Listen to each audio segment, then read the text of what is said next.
오늘 바벨탑에 관한 말씀. 여러분, 우리가 아이들을 키우다 보면 아이들이 잘못하는 것을 발견하게 됩니다. 저도 아이들 둘을 키워봤는데 어렸을 때부터 보면 제가 가르쳐주지도 않고 아내가 가르쳐주지도 않아요. 부모가. 그런데도 어떻게 그렇게 잘못된 일을 골라서 하는지 몰라요. 다 동일할 겁니다. 특별히 내 거야, 이 소유욕. 그리고 소유욕이 발동되고 나면 그 소유욕 때문에 싸웁니다, 서로. 그러면서 창세기의 말씀을 떠올립니다. 창세기. 시작. 이는 사람의 마음이 계획하는 바가 어려서부터 악함이라. 역시 하나님 말씀이구나. 그런 생각을 하게 되었습니다. 최근 유명 영화 배우와 유명 모델이 결혼하지 않고 아이를 낳은 것에 대한 비혼에 관련된 논란이 일고 있습니다.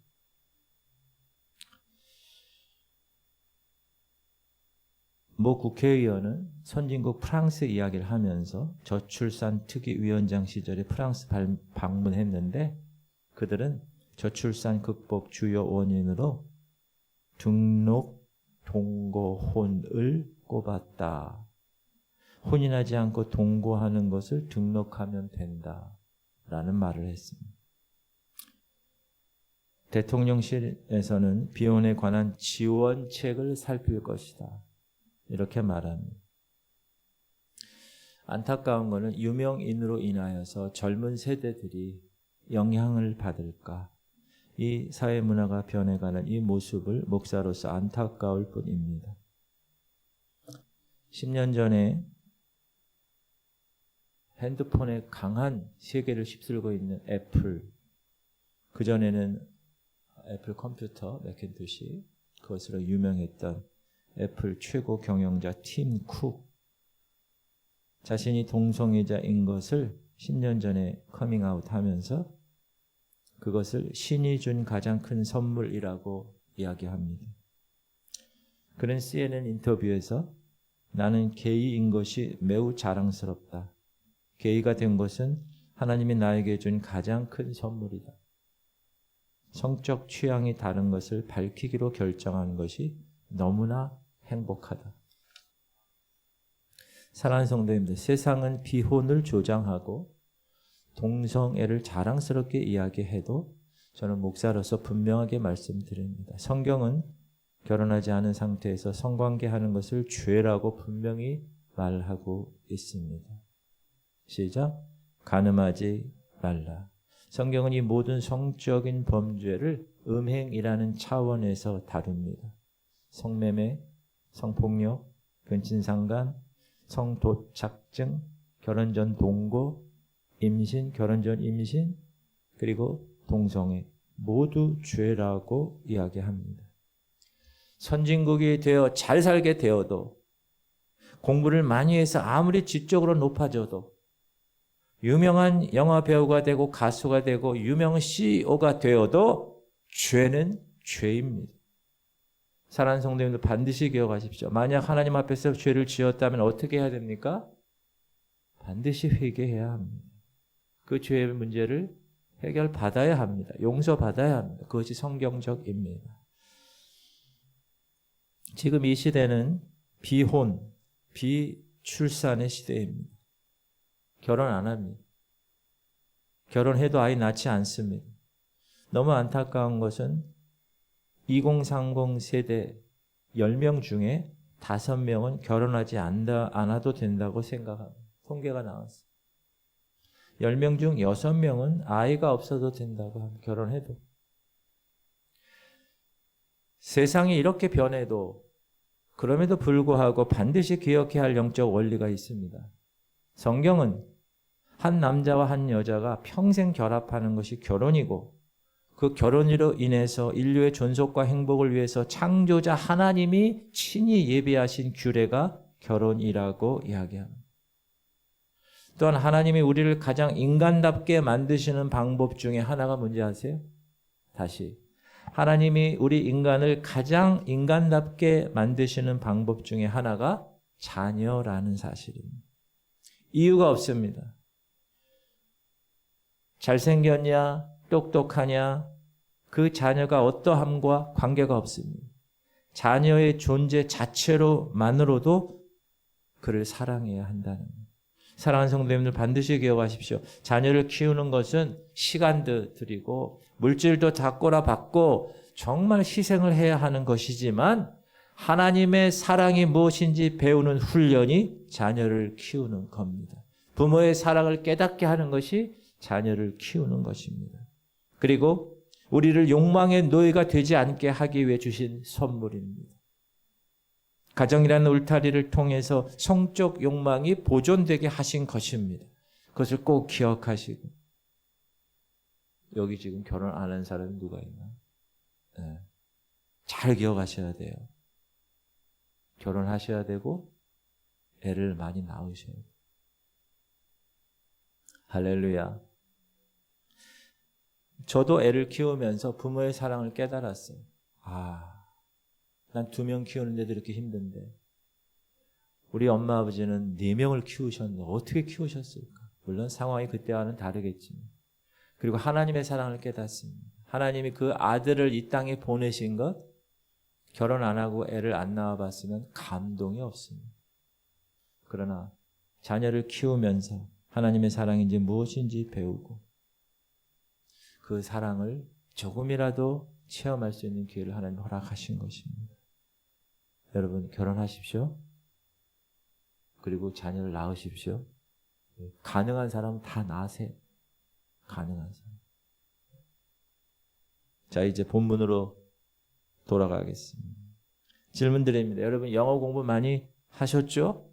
최소한 중학교, 고등학교 6년간은 하셨을 겁니다. 어떤 사람은 대학에 가서 영어를 또 전공한 사람도 있을 테고. 그런데 영어가 잘 되던가요? 아니요. 대부분 그렇지 않습니다. 그래서 어떤 생각을 주로 하십니까? 야, 영어 한번 잘 해봐야 되겠어. 좋겠다 진짜. 아니 우리나라는 공용어가 왜 영어가 아니야? 필리핀이나 저런 말레이시아 이런 데 보면은 다 공용어가 영어던데. 이렇게 불평하기도 하고 아쉬움을 갖기도 합니다. 그런데 외국어 때문에 고생하고 고민할 때마다 불평할 때마다 오늘 본문이 그 원인이라는 것을 알게 됩니다. 저는 목사로서 영어뿐만 아니라 히브리어, 헬라어 전혀 와닿지도 않습니다. 학교에서 잠깐 배운 거 찾아봐야 되기 때문에 더욱 그렇습니다. 자, 우리는 지난주에 하나님을 대항하는 사냥꾼 니므롯에 대해서 살펴보았습니다. 그는 원래 자기가 종이 되어야 되는 그런 저주의 인생임에도 다른 사람을 강력한 자기의 힘을 가지고 왕국을 세워서 왕이 되어서 종이 되게 하는 다른 사람입니다. 오늘 창세기 11장 이어지는 오늘 11장은 바벨탑 사건이고 그 니므롯을 중심으로 해서 그에 동조한 많은 사람들이 시도한 일을 기록하고 있습니다. 이 바벨론 이야기는 니므롯 하나만의 이야기가 아니라 하나님께 저항하는 대다수 사람들의 이야기입니다. 여러분 오늘 본문 구조를 제가 PPT를 보는데 쫙 써있죠. 1번부터 9번까지. 근데 이게 어떻게 연결되느냐. 1번하고 9번하고 연결이 되어 있어요. 온 땅의 언어가 하나여 말이 하나였더라. 9절 온 땅의 언어를 혼잡하게 하셨다. 2번 거기 거류하며 그게 8번하고 연결되어 있어요. 거기서 흩으셨으니. 3번 서로 말하되 그게 7번 서로 알아듣지 못하게. 4번 자 벽돌을 견고히 굽자. 7절 자 언어를 혼잡하게 하자. 4절 성읍과 탑을 건설하여. 5절 그 성읍과 탑을 보려고. 그리고 가운데가 여호와께서 내려오셨더라. 이거를 동심원적인 교차대구법이라고 합니다.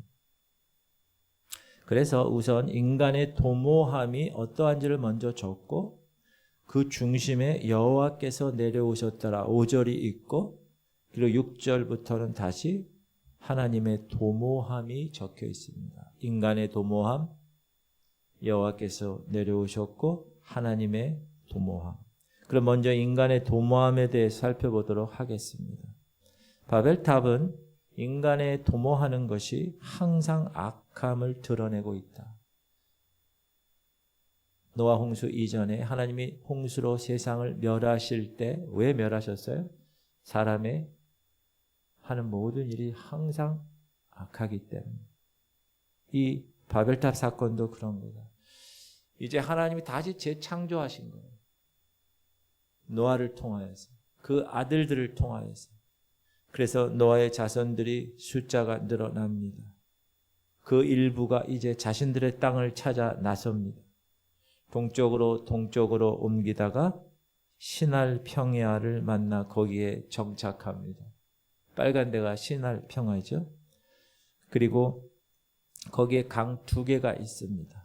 우리가 잘 아는 유프라테스 강과 티그리스 강. 그 사이에 그 지역을 메소포타미아라고 합니다. 여러분, 여성들 노래를 소프라노가 있고 알토가 있어요. 중간을 뭐라 그래요? 메조 소프라노. 메조라는 말이 중간이라는 뜻이에요.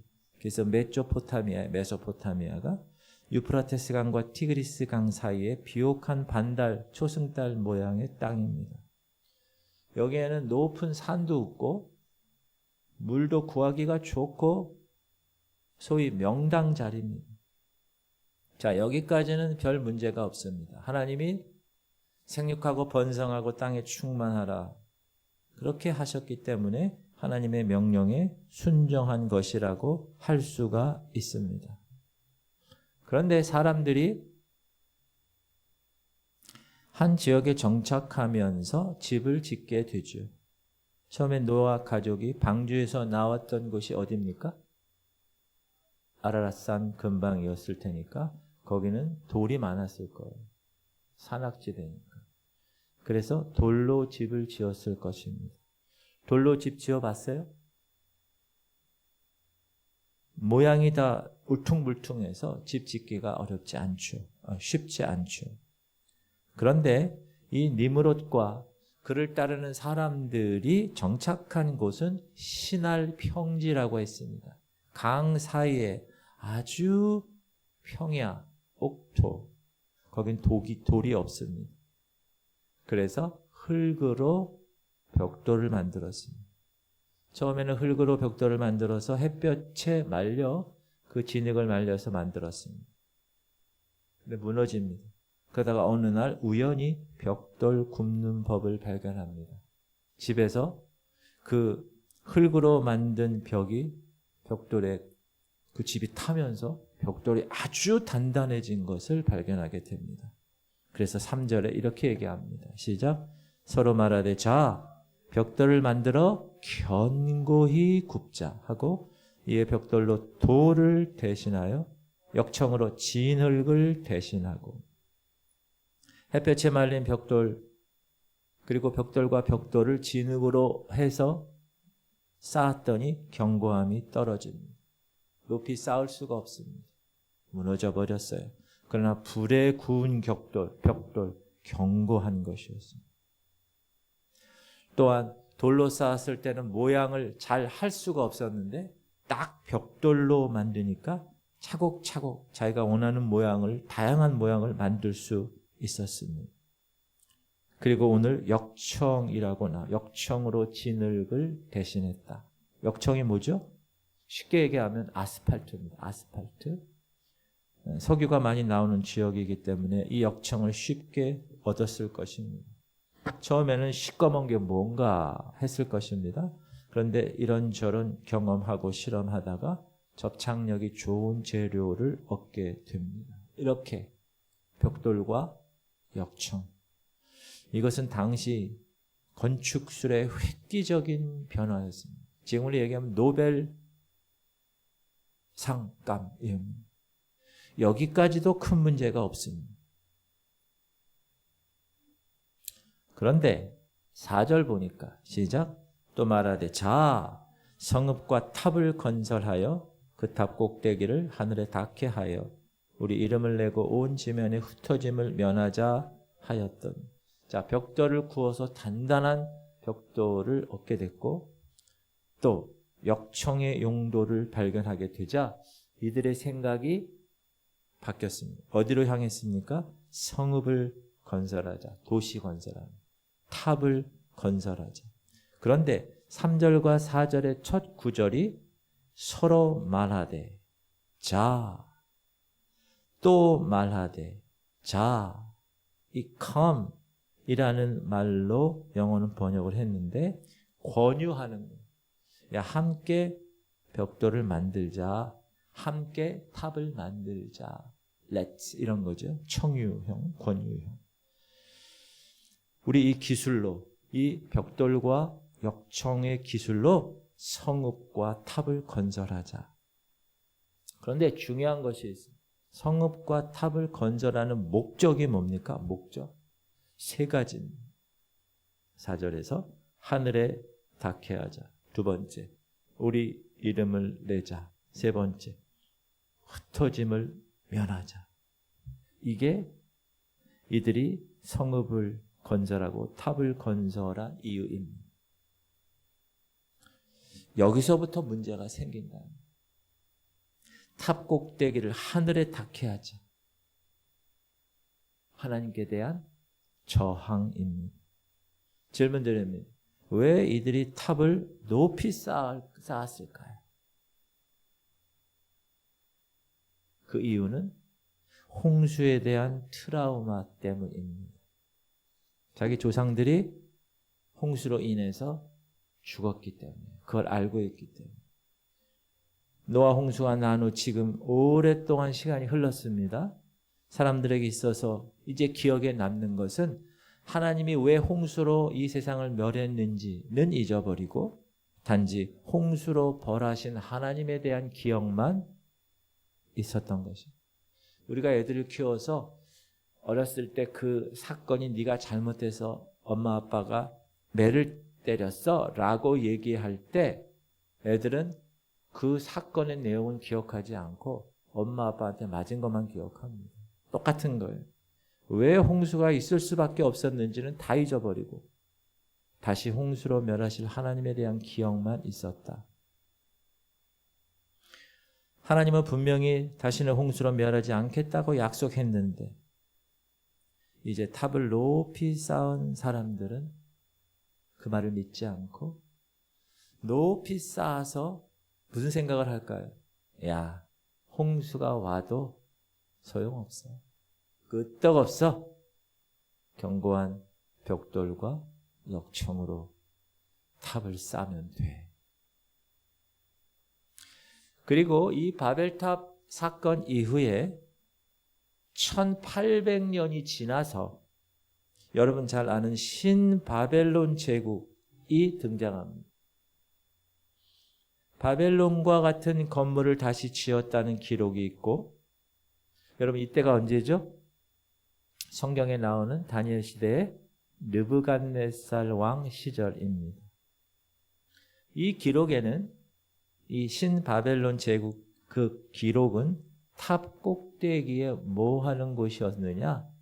제가 지난 시간에 얘기했듯이 마르둑을 숭배하는 신전이 있었다. 그 마르둑이 우상이지. 니므롯. 자, 우리의 이름을 내자. 그거나 흩어짐을 면하자. 이거나 모두 어떤 표현이에요? 하나님으로부터 벗어나고자 하는 욕망의 표현입니다. 하나님은 흩어지라는 하나님의 명령에 대한 거부입니다. 이제 지겹다. 하나님에 대한 기억을 좀 지우고 살자. 자신의 이름을 좀 내고 자기 중심적으로 살자. 여러분 지금도 그런 사람들 많아요. 아유 교회 이제 아유 지겨워. 아유 예배 아유 이제 지겨워. 아유 나도 이제 내 멋대로 좀 살았으면 좋겠어. 세상적으로. 사랑하는 성도님들, 그러나 반드시 기억하십시오. 하나님으로부터 벗어나면 자유로울 것 같은데 아닙니다.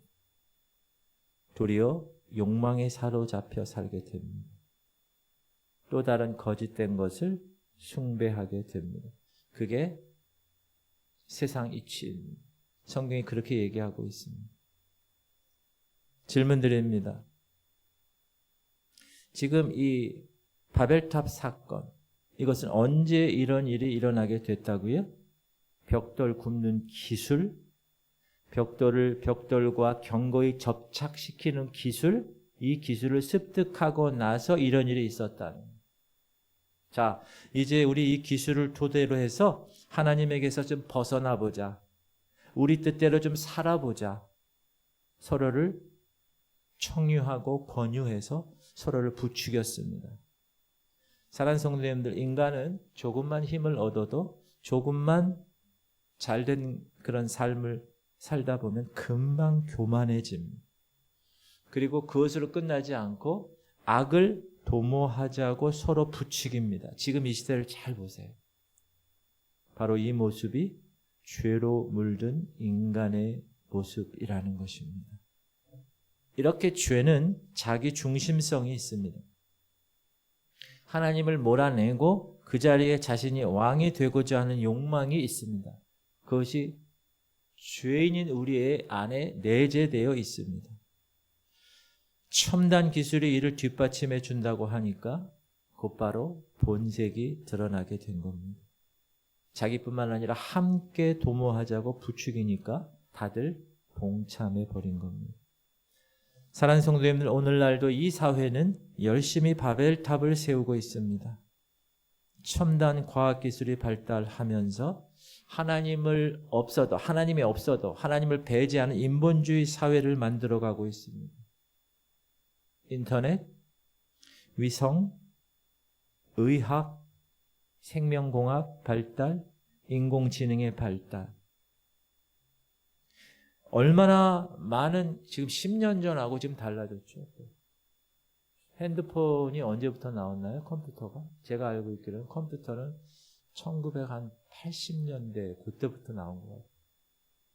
후반에 우리나라에 많이 나왔고, 핸드폰도 10년 전 핸드폰하고 지금하고 다르고, 또 여러 가지 기술들, 스페이스 X 그래서 우주로 가는 시대가 되었고, 인공지능을 통해서 작곡, 그림부터 시작해서 소설부터 시작해서 커피를 타주고, 갈비집 가면 그 배달하는 게 로봇가 와서 배달해요. 그래서 내가 이렇게 뭘 눌렀더니 나를 좋아하는지 안 가고 계속 나한테 왕왕왕왕 뭐라고 있는 거야. 그래서 빵 때렸더니 가더라고. 이런 첨단 과학 기술들이 좋은 곳에만 사용된다면 얼마나 좋겠습니까? 이미 여러분 이건 다 하나님이 만들어 놓은 것들이에요. 그걸 우리는 발견했을 뿐이에요. 근데 그것을 발견한 것이 대단하다고 생각해서 노벨 물리학상을 주고 노벨 화학상을 주고 그러는 거예요. 그런데 아무리 좋은 기술이라도 그 마음이 악하면 악용될 수밖에 없습니다. 사랑하는 성도님들, 그래서 우리는 무엇보다 따라합시다. 우리의 마음을 지켜야 됩니다. 너무 중요한 거예요. 시작. 그러므로 내가 너희로 말미암아 기뻐하노니 너희가 선한 데 지혜롭고 악한 데 미련하기를 원하노라. 여러분, 바라기는 선한 데 지혜로운 성도들 되시기 바랍니다. 그런데 대부분 다 악한 데 지혜로울라. 어제도 뉴스 보니까 요즘 몸짱 트렌드가 생겨가지고 헬스클럽 이런 데마다 다 스테로이드 주사를 놓고 근육을 키운다고. 그런 시대가 되었고, 우리나라가 마약 청정국 한 10년 전만 해도 그랬는데 지금은 엄청난 마약 이 판을 치는 나라가 되었습니다. 오늘 말씀처럼 선한 데 지혜롭고 악한 데 미련하며 그렇게 사시기를 주님의 이름으로 축복합니다. 두 번째 생각할 것은 바벨탑을 돌아보신 하나님, 그 하나님은 언어를 혼잡게 하고 더 큰 악을 막으셨다는. 자, 질문 드리겠습니다. 인간들의 이런 도모를 하나님이 아셨을까요? 모르셨을까요? 하나님이 당연히 아셨죠. 그래서 하나님이 시작, 여호와께서 사람이 건설하는 그 성읍과 탑을 보려고 내려 오셨더라. 여호와께서 내려오셨다. 여러분, 이 표현이 하나님이 하늘에서 잘 안 보이셔서 내려오셨다는 표현이죠. 이 표현은 인간들의 하늘까지 올라가는 행동에 대한 반대적인 표현입니다. 쉽게 말하면 하나님이 개입하셨다는 의미입니다. 그런 질문 드립니다. 왜 하나님이 개입하셨을까? 6절입니다. 시작. 여호와께서 이르시되 이 무리가 한 족속이요 언어도 하나이므로 이같이 시작하였으니 이후로는 그 하고자 하는 일을 막을 수 없으리로다. 하나님의 판단에 인간들의 이런 모습은 야 이제 시작에 불과하구나. 이대로 두었다가는 걷잡을 수 없겠구나. 더 많은 악을 행하게 될 것을 하나님은 아셨습니다. 인간은 그것이 인간을 위한 길이라고 생각합니다. 그러나 하나님은 그것이 파멸의 길임을 아셨습니다. 그래서 하나님은 이들을 그대로 두실 수가 없으셨습니다. 하나님이 개입하셔서 조치를 취하시는데 그 조치가 뭡니까? 7절입니다. 시작. 자, 우리가 내려가서 거기서 그들의 언어를 혼잡하게 하여 그들이 서로 알아듣지 못하게 하자. 7절 지금 읽은 것은 뭘로 시작합니까? 자. 아까 3절, 4절에 뭘로 시작했어요? 서로 말하되 자. 서로 말하되 자. 쉽게 말하면 인간의 도모에 대한 하나님의 도모를 보여주는 것입니다. 인간의 도모함은 항상 악할 뿐인데 하나님의 도모는 악을 막자는 겁니다. 그래서 하나님이 개입해서 개입으로 인한 조치는 하나였던 언어를 혼잡하게 만드는 겁니다. 그래서 인간의 악한 도모를 스탑시키는 거예요. 깨뜨리는 것입니다. 그런데 히브리어 원문을 보면 너무나 재밌습니다. 이 구절이. 자, 벽돌을 쌓다라는 말이 라반입니다. 그런데 이 라반의 히브리어를 거꾸로 돌리면 나벨라입니다. 목사님 히브리어 머리 아픕니다. 지렁이 같은 거. 근데 여러분 중요한 거는 벽돌을 쌓는다라는 라반의 순서 알파벳을 거꾸로 하면 혼잡하게 하자라는 나벨라가 된다는. 너무 재밌죠? 인간은 벽돌을 쌓았고 뭐요? 인간은 라반을 했고 하나님은 혼잡케 하셨습니다. 하나님은 뭐 했다고요? 나벨라를 하셨다. 자, 그러면 그렇게 혼잡하게 한 결과 어떻게 됐습니까? 인간은 도시 건설을 멈추고 탑 쌓는 것을 멈추고 온 지면에 흩어지게 되었다. 이 글을 읽을 때마다 어떤 생각합니까, 여러분? 결과는 흩으셨는데 맞고 할래? 그냥 할래? 옛날에 학교에서 어떤 애는 무조건 맞고 시작하는 애가 있어요. 여러분 맞고 하시겠습니까? 그냥 하시겠습니까? 그냥 해야지. 맞으면 손해잖아요. 결국 인간은 온 지면에 퍼졌습니다. 좋은 말 할 때 하나님 말씀 들어야 했는데 괜히 하나님 말씀 못 들어서 안 들어서 언어만 혼잡해졌습니다. 그래서 지금 우리가 이렇게 힘들게 사는 거예요. 영업 때문에. 자, 그런데 여기서 중요한 건 사랑하는 성도님들, 언어가 달라지면 생각하는 방식과 삶의 패턴들이 달라질 수밖에 없습니다. 물론 그래서 나중에 민족주의라는 폐단도 나왔지만 그러나 그럼에도 불구하고 하나님 입장에서는 지금 얘네들을 가만히 냅두면 더 큰 악을 저지를 것 같아. 패망할 것 같아. 그래서 더 큰 악을 막기 위해서 하나님의 은혜의 개입이 시작된 것입니다. 여러분 우리가 요즘 쇼핑할 때 최근 한 10년 전 정도부터 생긴 게 있어요. 뭐냐? 창고용 마트. 그럼 거기 가면 한두 개 사는 게 아니라 이렇게 큰 물품을 한꺼번에 사게 됩니다. 그래서 이걸 왜? 싸니까. 그러면 보통 주부들이 대용량으로 사요. 그러고 나면 어떻게 하죠? 집에 와서 작은 봉지에 어떻게 하죠? 조금씩 나눠서 담습니다. 그래서 먹기 좋게 이렇게 냉장고, 냉동실에 넣기도 하고 또 상하지 않게 하려는 의도도 있죠. 상하게 되면 전부 다 버리니까. 오늘 본문에서도 하나님이 이렇게 하신 것입니다. 나누지 않으면 더 큰 악을 행할 수 있기 때문에 나누신 것입니다. 뭘 나눴어요? 언어를 나누신 것입니다. 여기서 놀라운 영적 원리가 있습니다. 우리가 살아가다 보면 내 뜻대로 안 될 때가 있습니까? 없습니까? 많습니다. 하나님이 도와주시기는커녕 방해하는 것 같이 느껴질 때가 있어요? 없어요? 있어요. 이럴 때 어떻게 생각해야 됩니까? 오늘 본문을 적용하면 따라합시다. 한 번쯤 돌아봐서 더 큰 악을 막기 위한 하나님의 개입은 아닌지 생각해 봐야 돼요. 아, 지금 이게 안 되네.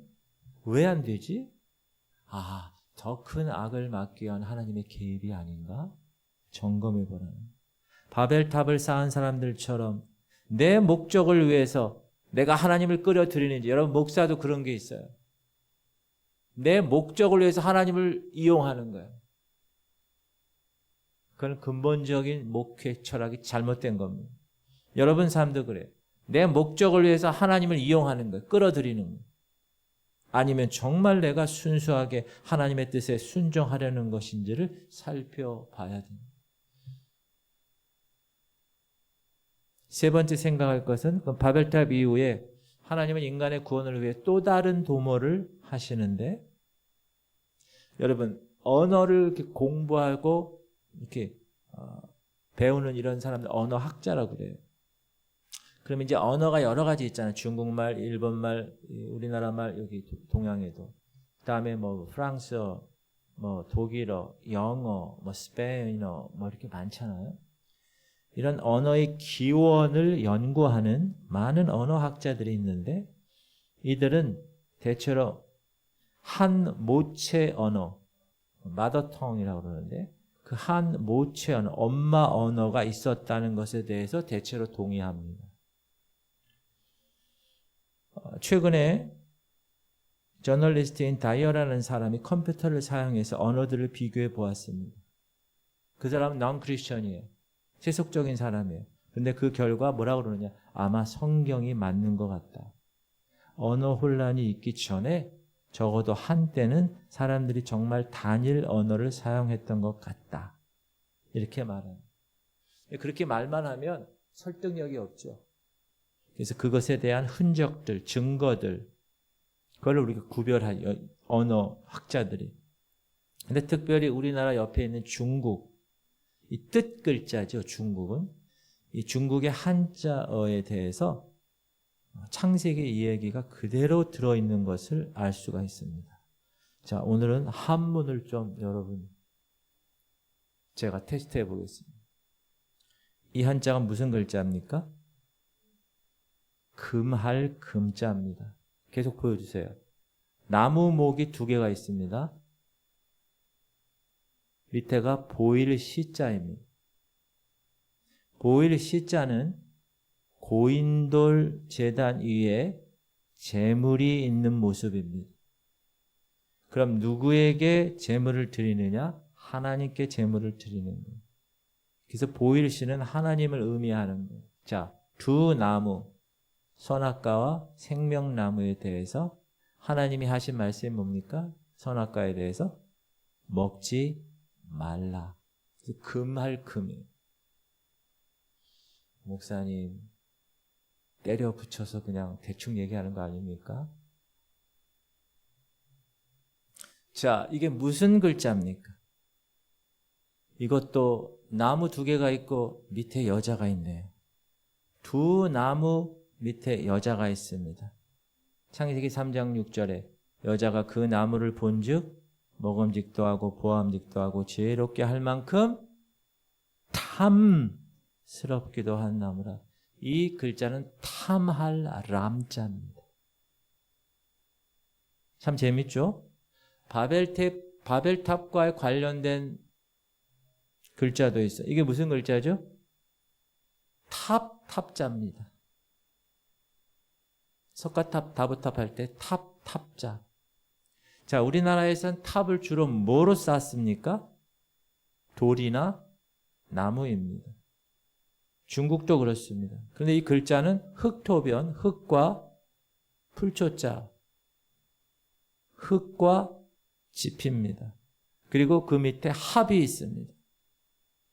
합은 뭘로 구성되어 있어요? 사람 인자에 한일자의 입구자입니다. 사람의 말이 하나라는 거. 사람의 말이 하나. 언어가 하나예요. 사람의 말이 하나일 때 흙과 지프로 지은 것이 탑입니다. 오늘 본문의 바벨탑이에요. 이건 무슨 자입니까? 혀설자입니다. 이거 혀설자. 혀설자는 일천천의 입구입니다. 1000가지 언어라는 것입니다. 바벨탑 이후에 일어난 일이죠. 1000가지 언어가 나눴으니까. 근데 혀설자 옆에 대문자 같은 L자가 있습니다. 새 을자. 그거를 붙여요. 혀설자 오른쪽에 새 을자를 붙여요. 그럼 저게 무슨 글자죠? 어지러울 난자가 됩니다. 쉽게 얘기하면 혀가 날아다니면 어지럽게 되는 거예요. 이야, 한자를 모르는 분은 뭔 얘기인가 하시는데, 이건 무슨 자입니까? 도읍을 옮길 때, 옮길 천자입니다. 이거는 선역서, 큰데, 그리고 흩어질 산자. 그래서 서쪽에서 흩어져서 걸어서 갔다, 옮겼다 라는 겁니다. 그래서 옮길 천자입니다. 이런 한자 풀이를 책을 낸 게 있어요. 어떤 분이. 나중에 한번 보세요. 너무나 성경하고 일치된 부분이 많아요.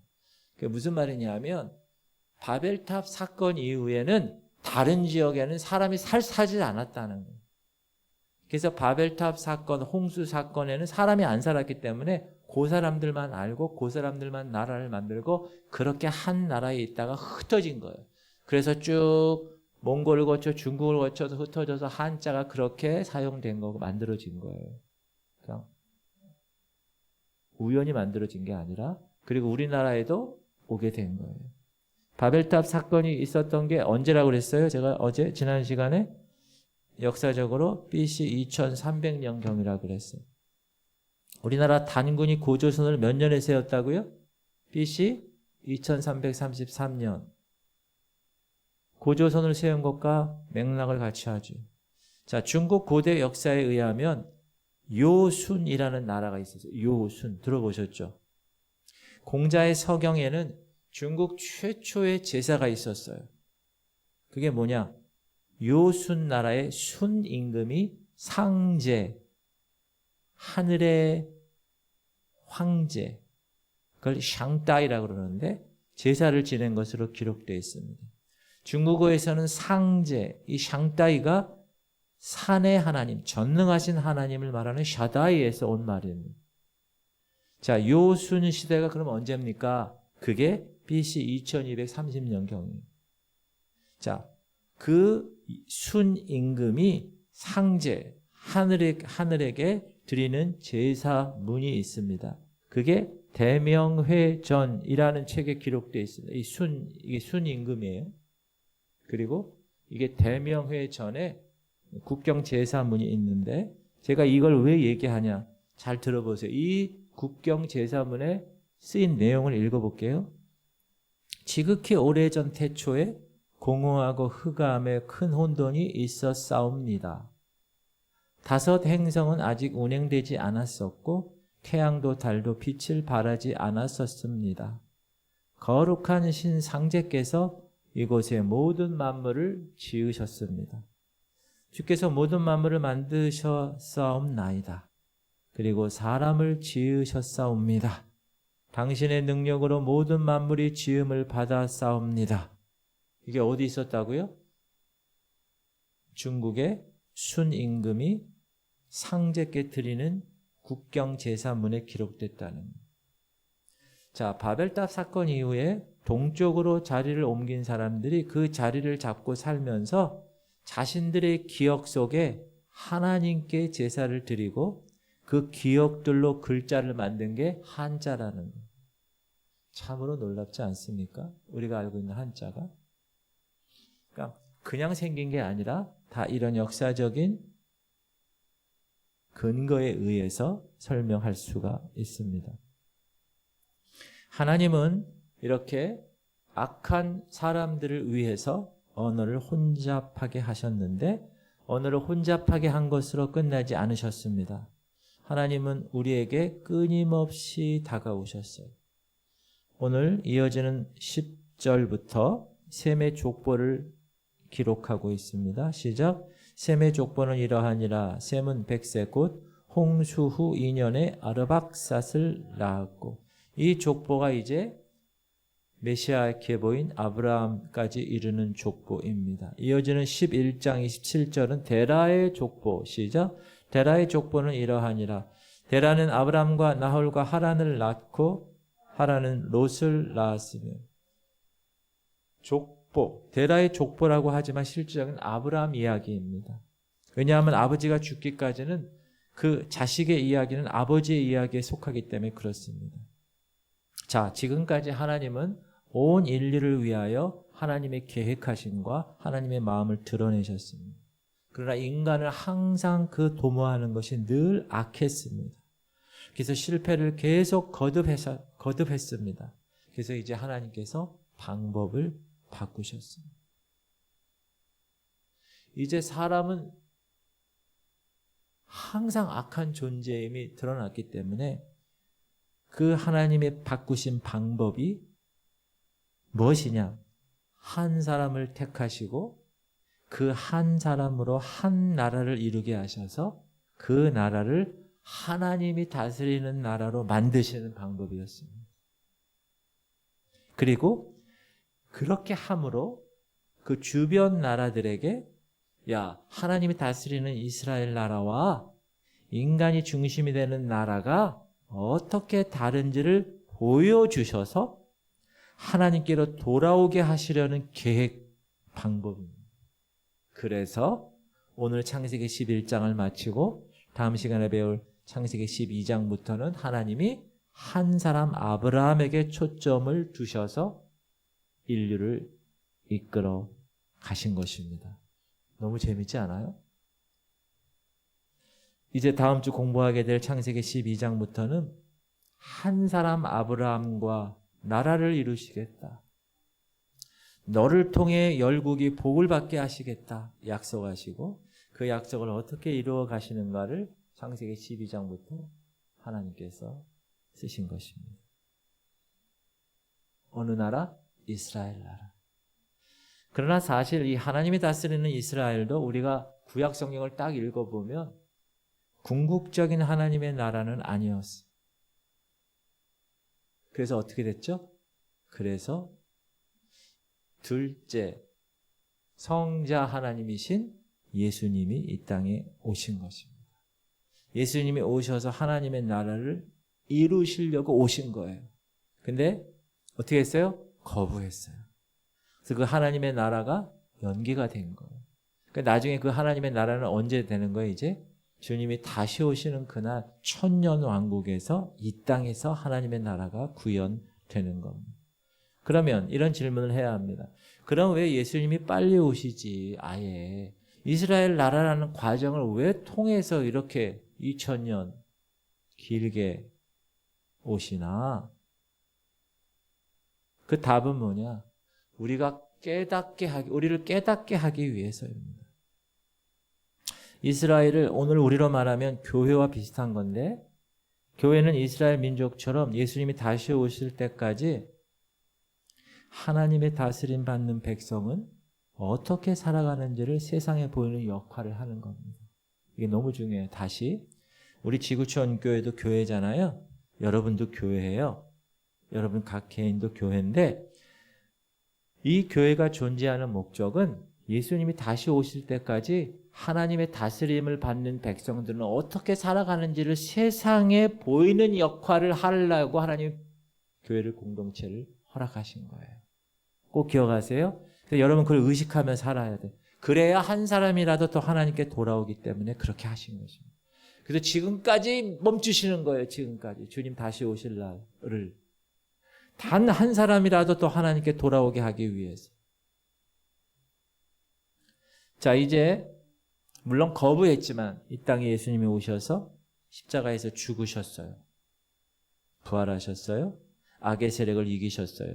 그 후에 무슨 일이 일어납니까? 오순절 성령 강림 사건이 일어납니다. 이때 혼잡되었던 언어가 하나가 일시적으로 됩니다.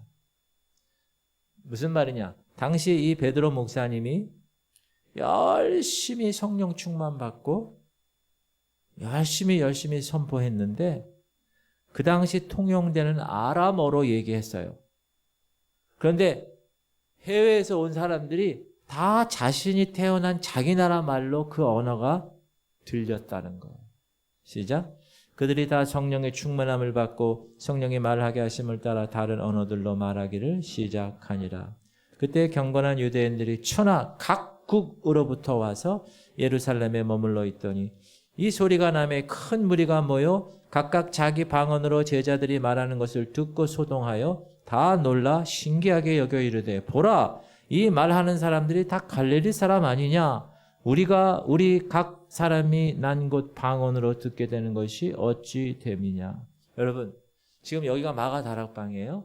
여러분들이 지금 마가다락방에 120명 성도들이야. 그럼 여러분들은 지금 우리나라 말로 막 기도하는 거예요. 그런데 미국에서 온 사람, 아프리카에서 온 사람, 영국에서 온 사람, 스페인에서 온 사람들이 잠깐 여기 둘렀어. 근데 여러분은 분명히 한국말을 하는데 저 사람들 귀에는 자기네 나라 말로 들리는 거예요. 스페인 말로 들리는 거예요. 이게 하나님께 대항할 때 혼잡해진 언어가 하나님의 복음이 전해질 때 하나가 되었다는 사실입니다. 할렐루야.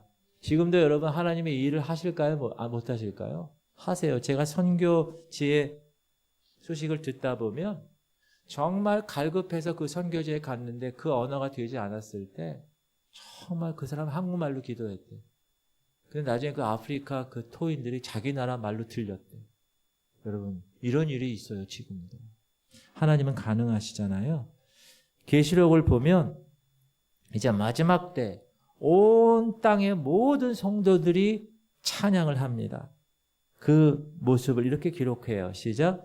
이 일 후에 내가 보니 각 나라와 족속과 백성과 방언에서 아무도 능히 셀 수 없는 큰 무리가 나와 흰 옷을 입고 손에 종려 가지를 들고 보좌 앞과 어린 양 앞에 서서 큰 소리로 외쳐 이르되 구원하심이 보좌에 앉으신 우리 하나님과 어린 양께 있도다. 모든 나라, 모든 족속, 모든 백성, 모든 언어들이 다 하나로 하나님과 어린 양께 찬양하게 될 것이라고 말하고 있습니다. 할렐루야. 사랑하는 성도님들, 저 영원한 하나님 나라에서는 외국어, 영어 걱정 안 하셔도 되겠습니다. 왜요? 혼잡했던 언어가 다시 하나가 될 것이기 때문에 그래요. 여러분 천국 가면은 미국 사람은 영어하고 한국 사람은 한국말 할까요? 하나의 언어로 하나님께서 하나가 되게 하신 거예요. 사랑하는 지구촌 성도님들, 인간은 벽돌 굽는 기술을 가지자 교만해졌습니다. 잘 기억하십시오. 우리가 무엇을 이룬다는 것이 이렇게 위험함을 알아야 합니다. 여러분 교회가 어떤 일을 이루었다? 교만해질 수 있습니다. 목사가 어떤 일을 이루었다? 교만해질 수 있어요. 교회가 부흥하고 재정이 막 늘어났다? 교만해질 수 있어요. 무엇을 이룬다는 것이 이렇게 위험한 것입니다. 우리가 우리의 언어, 그러므로 우리의 이름을 내는 악한 일을 도모하는데 이 것들이 쓰일 수 있다는 것. 조심하셔야 합니다. 바라기는 우리 언어가 하나님을 드러내는 데 쓰임받기를 축복합니다. 정말 중요한 것은 여러분의 마음이에요. 마음. 늘 우리의 마음이 하나님 말씀에 반응하면서 그 말씀의 열매를 맺어서 다른 사람들이 여러분의 그 말씀 순종의 열매를 보고 하나님이 보여질 수 있는 그런 멋진 교회, 그런 멋진 성도들이 되시기를 주님의 이름으로 축복합니다. 할렐루야. 우리 찬양하고